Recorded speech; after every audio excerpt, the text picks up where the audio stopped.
And we're live. And we're live. What's up, people of the world? It is Reap the Harvest live. Large and in charge. Little Friday ramble coming at you today. We're going to kick in the intro and then hop into a couple different topics. Staying motivated, staying productive, and staying in the game. We'll see you in a second.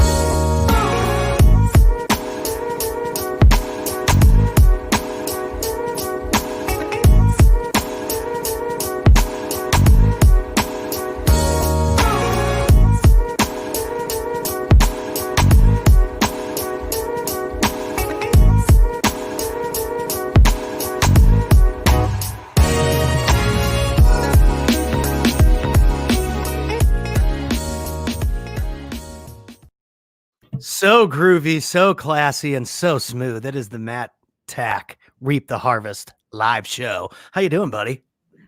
I'm doing amazing. Man, I'm feeling good today, too. Make sure you follow Matt on Instagram. We're putting a lot of content up on Instagram at official Matt Tack. I'll put that link down below. It's a great place to get shorter clips. We do our show live here on Facebook and YouTube, but we cut up shorter clips and have a really cool messaging way of communicating with us both as well. So make sure to shoot a message over to that page. It's just super awesome to use. And we also post the full episodes there as well. So moving into the weekend, what's your plan, brother?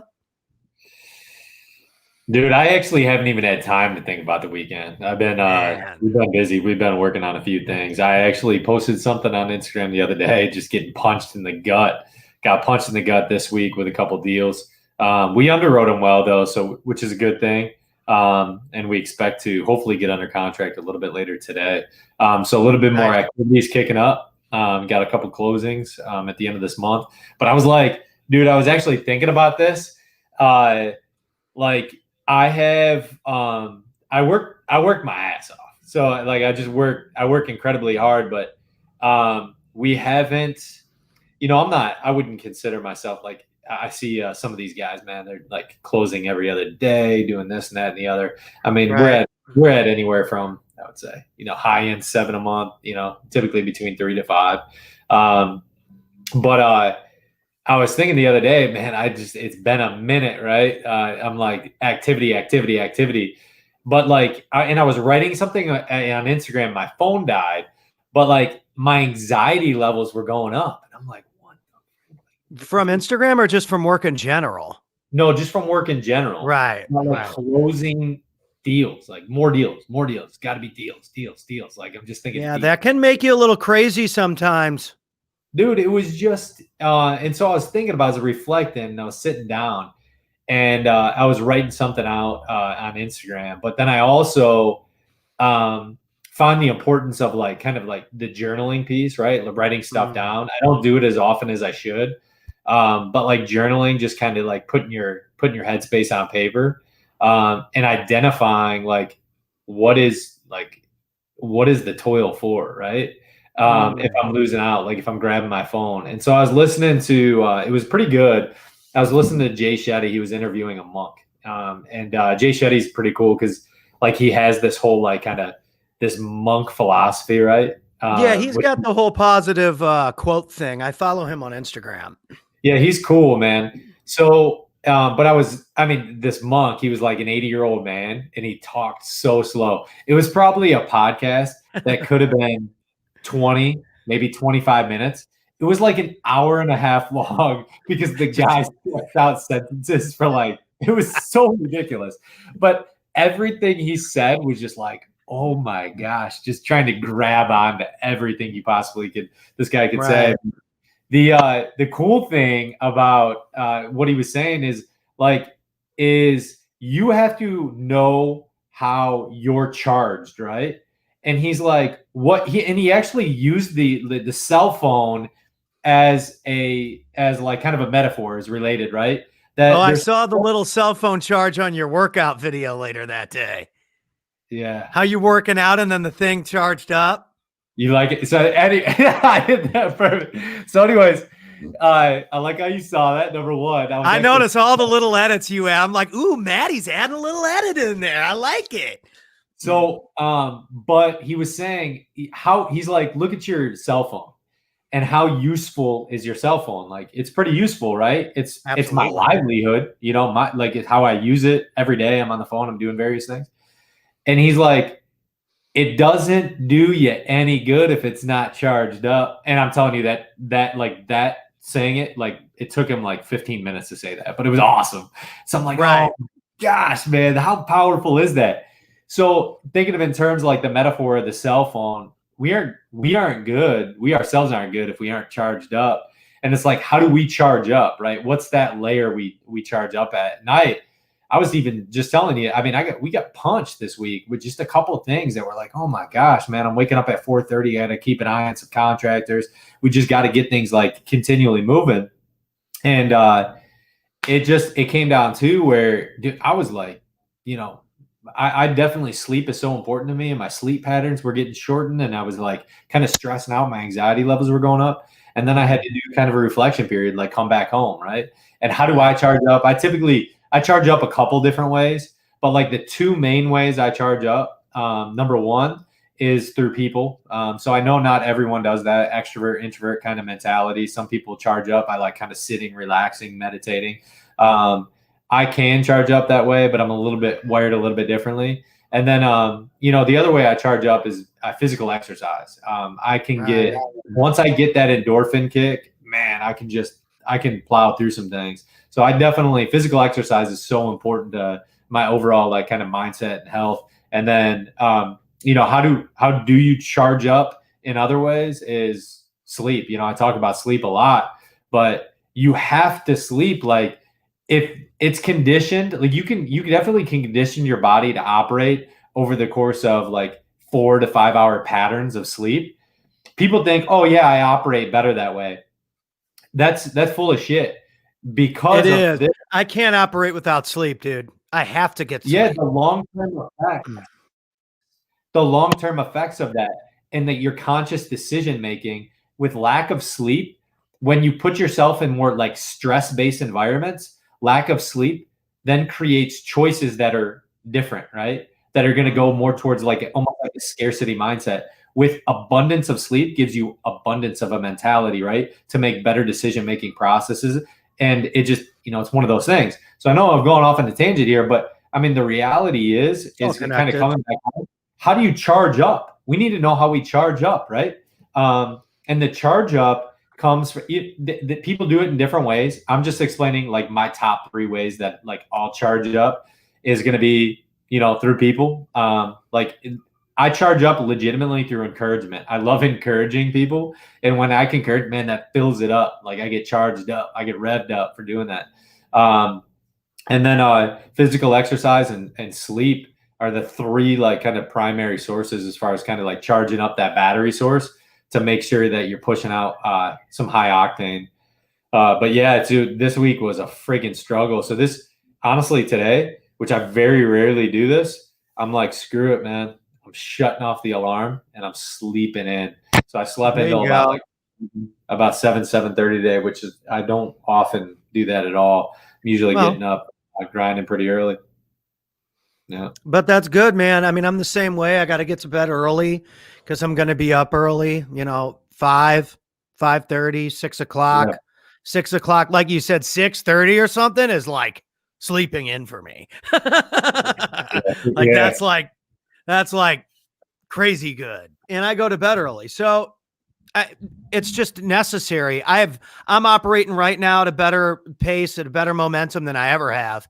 And it's because I've forced that schedule. And it's like, almost feel like the kids have played to my advantage because they're going to be up anyway. So I have to be prepared for that. So I like to get up. I've been backing the car out into the garage and out of the garage, backing the car out into the garage. I sound like a presidential candidate almost. Gaffing. So I open up the garage, back up the car and put it in the driveway and close it up and work out in the garage because I just haven't felt like walking a whole bunch in the dark lately. Sometimes I enjoy like walking, but it's so dark in Texas early in the morning. I just haven't felt like doing it. And I've felt, and we talked about this HIIT training and intensity and getting out of breath and stuff. I've switched to that over the last 2 weeks and I'm getting better results.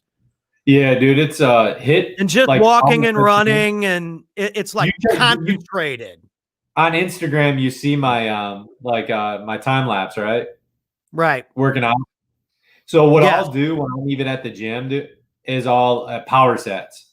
Power sets, like people will be in the gym and they'll be walking around. Oh, I'll do a chest. I'll do this. I'll do that.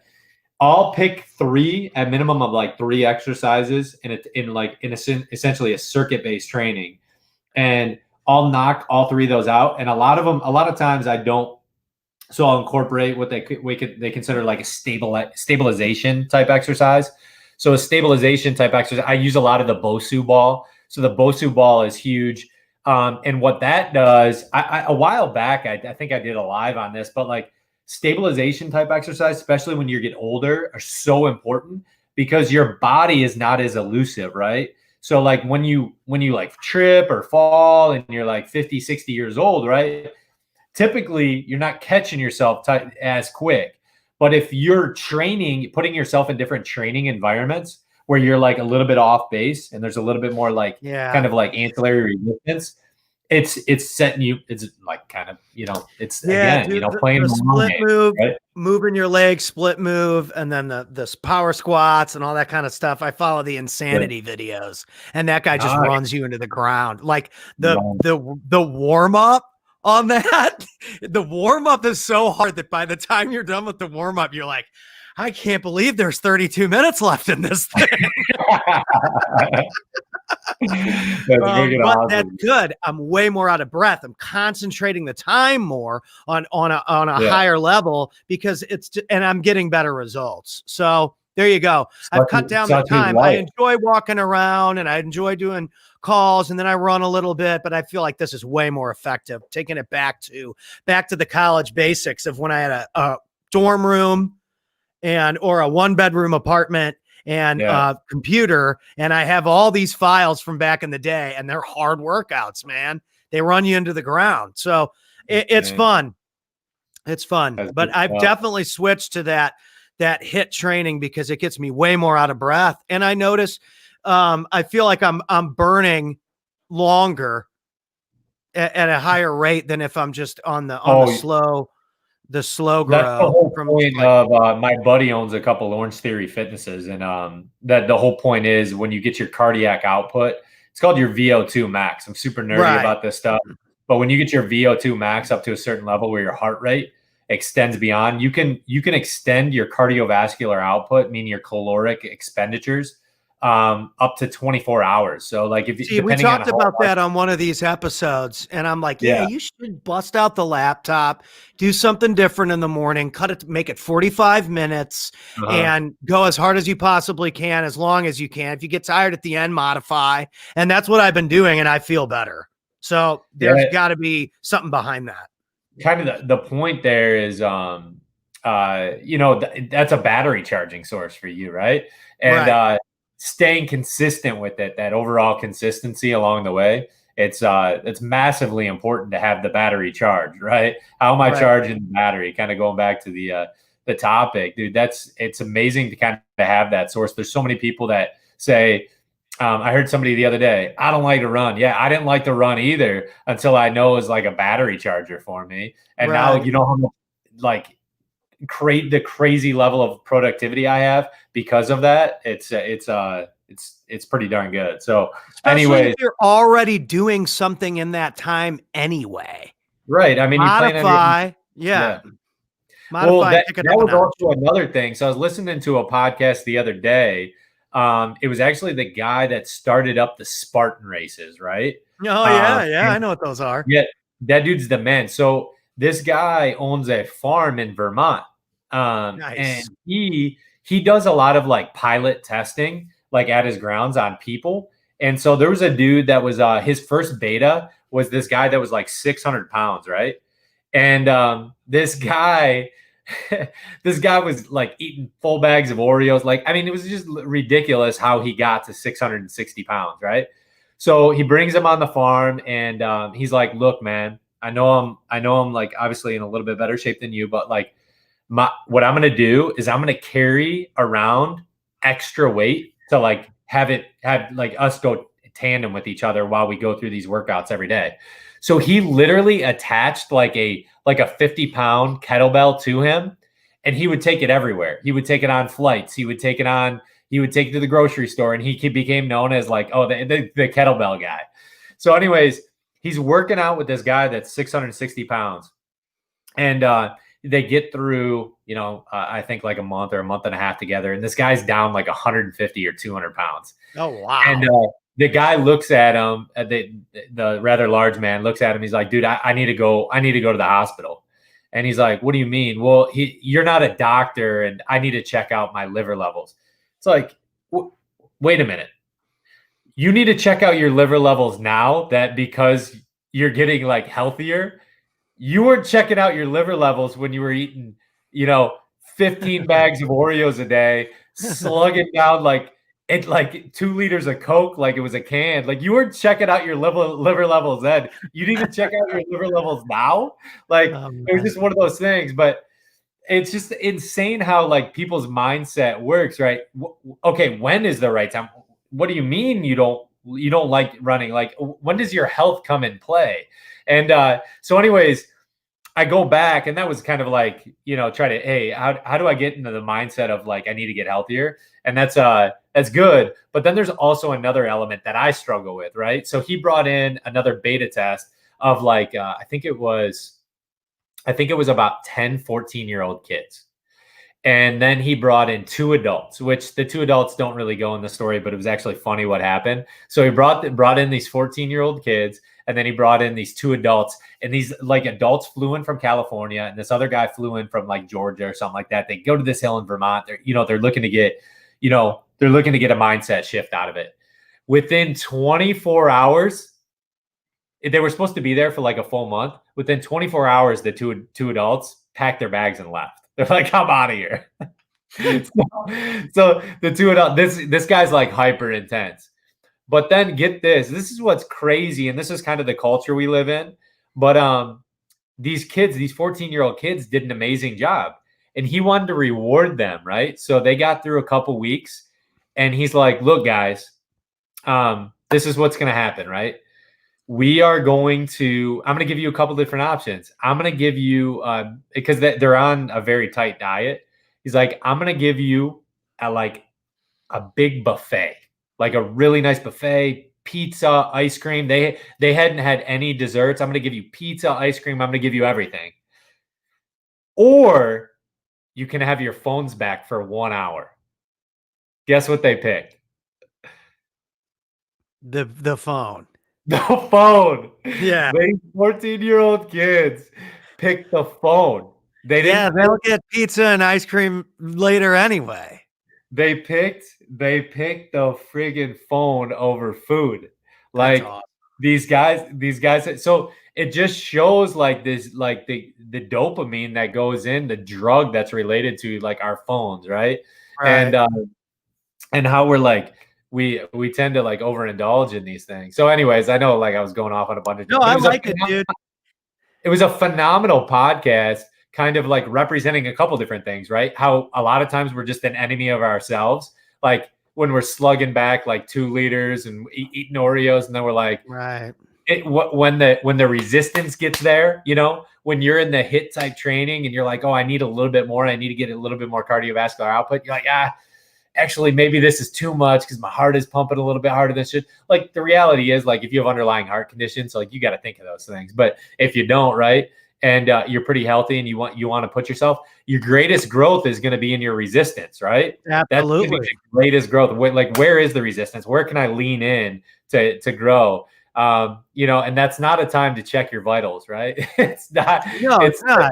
To kind of like push through when you. And a lot of times that's not taught. People shy away from the uncomfortable situations, and they shy away from resistance, right. And they shy away from putting themselves out there. And then they wonder, hey, I'm not getting the results that I want. And it's like, well, you're not pushing in those categories. And so you're not getting the returns. Yeah. So I just want to bring up this one point though, because I thought of it this week, and kind of reflecting and going through this right now is like honestly really helping me. But the one thing that and I'm not dogging anyone for doing this, trust me, but but I know Pat and I are on the same page when it comes to this. So a lot of people, specifically like it, maybe even people listen to this podcast too. When they start having kids, they're like, we really need to get back to parents. You know, we need to get closer to parents so they can watch our kids, right? Right. And the one thing that I will never, like, trust me, that went through my head. Don't get me wrong, but we don't have any family where we are actually in Tampa right now. We don't have any family near us. We can't call on our parents to bail us out. But I'll tell you right now, like my wife and I we went through like tough times, like, you know, just like 3 kids, 3 under 3. You're just like, you feel like you're going crazy. Like this week alone, I just felt like I was going nuts. And that was with lack of sleep, right? I typically, you know, those choices typically come lack of sleep and you get all disarrayed. But right. I just, there's a lot of people, and I'm not like being judgmental, like I'm holier than thou, whatever. It is what it is. Dude, I think that not being back home has helped us as parents because it forces us to rely on each other to get the job done. Boom. Plain and simple. Love and here's the thing, right back to what we were just talking about, when the pressure's on or when you're walking into resistance, that's when you find answers or solutions to pressure. What's the old quote? All the girls post it. Pressure creates diamonds. Pressure creates diamonds. You go and look up any Instagram gal that's an influencer, and she's posted pressure creates diamonds at least twice. I got guess what? It's true. It's true. It's amazing. I'm just saying, like, the level of just like continuity my wife and I have to have. Otherwise, like, it would be essentially pointless for us. Deck of cards collapses, right? But I'll tell you what, making the conscious choice, we said, hey, no, we're not going to move back home. Like, we're not going to move back to Michigan. We're not going to be near family because we need this to be together. We need to be stronger together, right? And so we went through a lot of we're going through obstacles right now. We're going through a lot of resistance. We're trying to make it happen.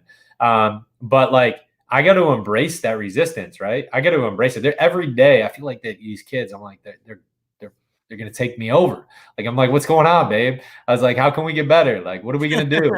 But the reality is exactly that. It's like, are you going to make the easy choice?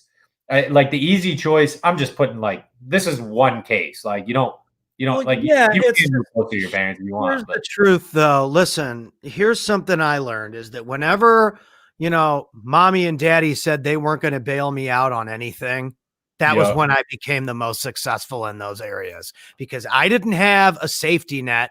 I didn't have a backup plan. I didn't have anywhere where I could go to get a pat on the back and, you know, a free locker and a free, you know, curbside assistance. I had to figure it out on my own. And so while that can be a challenge, I think that, and there's a guy I talked to, old school cat, who very successfully is retired now. And he said the same thing. He's like, dude, I mean, the further I got away from, you know, comfort zones, the higher I was forced to push myself to achieve in major categories. Plain and simple. So yeah, I just made a video just the other day, a cutout of a podcast about Han Solo flying into the asteroid field. They never would have gotten away from the Empire if they would have just sat there and been like, shoot us out of the space. And yeah, it's a fake fictional movie, but the lesson is he flew into the asteroid field, flew into the area with the most resistance, because he knew that was the way to put the pressure on them and him to figure out, well, we're going to find out who the best guy is. We're going to get blasted anyway, so we might as well just go right at him. It's awesome. Oh, man. That's probably the nerdiest thing I've ever heard, but I love it. The nerdiest thing ever, but it's like, those movies are fun to watch because you watch the hero create these die-hard scenarios where it's do or die. Yeah. When you put yourself in a do or die scenario, it's the same thing with that's how I closed Grant Cardone on the deal. I got all my stuff shared by Grant and Gary Vee and all these people. And I'm like, well, how am I going to get on the stages if I don't actually force these guys to meet me in person, shake my hand and understand that, listen, I'm really in on this. Put me on the stages. Yeah. That was when it worked, was when I went all the way past the point of no return And these guys were like, oh yeah, I mean, cool, man. Yeah. Like this guy's nuts. Just found me in a hotel. Well, then don't get on the Instagram and be like, hey, y'all, you hustlers out there. It's your boy, Uncle G. Come on, find me in the hotel. I'm here at Starbucks. Well, cool. I found you at Starbucks and I want to play on the stage. You know who I am. And he gave me the deal. Awesome. Why? Because I was willing to go all the way, drive from San Diego to Vegas to find him at an event that I didn't even have tickets at when my wife was pregnant. I'm like, here's my pregnant wife. We need something big right now, bro. And he gave me the deal. If you go that extra mile, people notice that effort. They really do. People notice that stuff. He was like, dang. I saw the look on his wife's face and she's like, she said this, I love what you did. I love what you just did for this. That was it. That was all she said to me. I love what you're doing. Like, I'm like, listen, I need something. I was like practically in tears. Like, I need this bad or I'm going to be playing in the dark corner forever. It's one or the other. So do or die, man. Do or die and pushing it all the way. I mean, do or die. I'm not sure what we just, what we all talked about today. But I know you always use the word verticals. You use the word verticals a lot. And the only way to increase your verticals is to do what we just talked about. You got to create new levels, new heights. How do you do that? You have to blow through the roof. Come on, dog. We're just taking it through the roof. But the one thing that I guess we can recapture, let's close it out though, is charging that battery source. How do you charge that battery source? Identifying your charging points. Where are you going to put yourself, on the battery charger to fill yourself and I mean, if you don't have any energy, you don't have a plan, you're not being creative, you're not being innovative, you're not making any accountability for yourself or any progress, then none of that other stuff's going to happen anyway. So there's so many different steps to that, but it starts with how am I getting for me, it's how am I getting my morning started and where's my energy source coming from? Right? Mornings are so pivotal. Yeah, they are. One of the ways I need to do, I need to start journaling. I think journaling is going to be a big thing. I need to send you a login I'll send you my website link and you can log into Iconic Messengers. I told you needed to do that anyway. It's got a cool little journal system in there and I use that every day too. Yeah, 5 goals that you have for the day, 3 gratitude points. Did you drink water or did you work out? I mean, basic stuff I needed for me, but then I started looking at it and I'm like, dude, everybody needs to be doing this. So I'll send you a link today and just, we'll get you logged in. But yeah, dude, Friday Ramble, people have a great weekend, kick some butt, and we'll see you next time. Follow me at Official Matt Tech. We out. Instagram and Facebook at Official Mac Tech. Boom. You can hear the kids screaming in the background. Wait for it. There it is.